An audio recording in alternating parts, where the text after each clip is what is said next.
Lighting.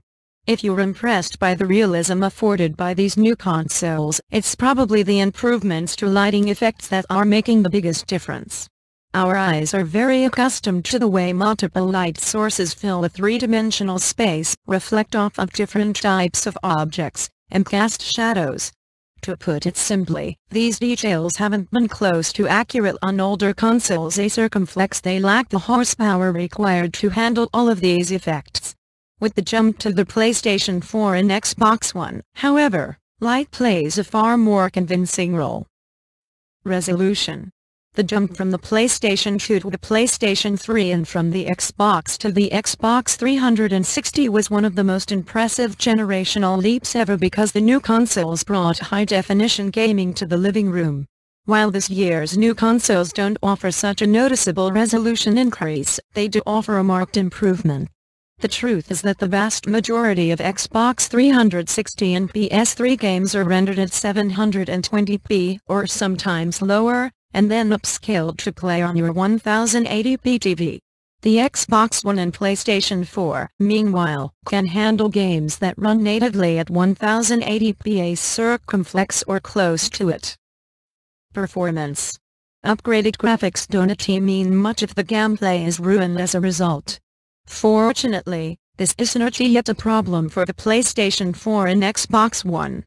Developers are managing to reach at least 30 frames per second, which is the standard for most gameplay, while certain titles are running at a buttery 60 FPS. After spending time with multi-platform games on the next-gen consoles, it's difficult to imagine going back to the inconsistent and middling performance of the older consoles. Battlefield 4 feels entirely different across the generations thanks to the jump from 30 to 60 FPS, and Assassin's Creed 4 on next-gen consoles largely does away with the troublesome frame rate drops prevalent on the Xbox 360 and PS3. We just wish more games run at 60 FPS on the new consoles. A circumflex money suffice for a reasonable but unimpressive 30 FPS. PS4 vs Xbox One.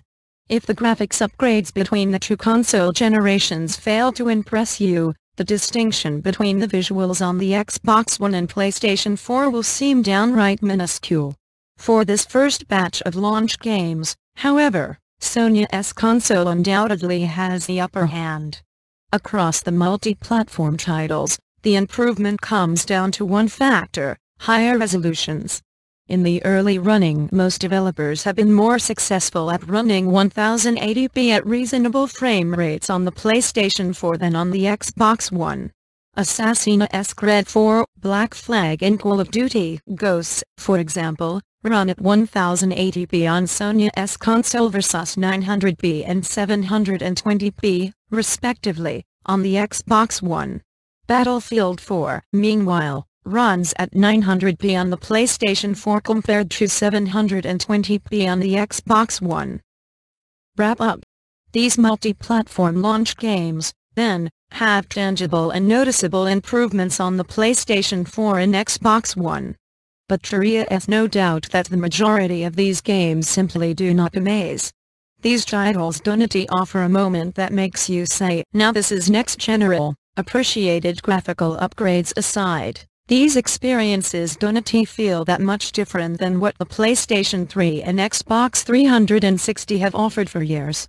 In this way, the next generation has not yet defined itself. But truthfully, that should not be surprising. It takes time for developers to grow comfortable with new hardware and eke out everything a platform has to offer. Launch titles in particular are not usually very pretty, or very good. Compressed development schedules and brand new consoles are not a good match for high-quality games. And perhaps most importantly, console gaming is now in a transitional period between the two generations, and developers want to do their best work for these new consoles until they are free to leave the limitations of the PlayStation 3 and Xbox 360 behind.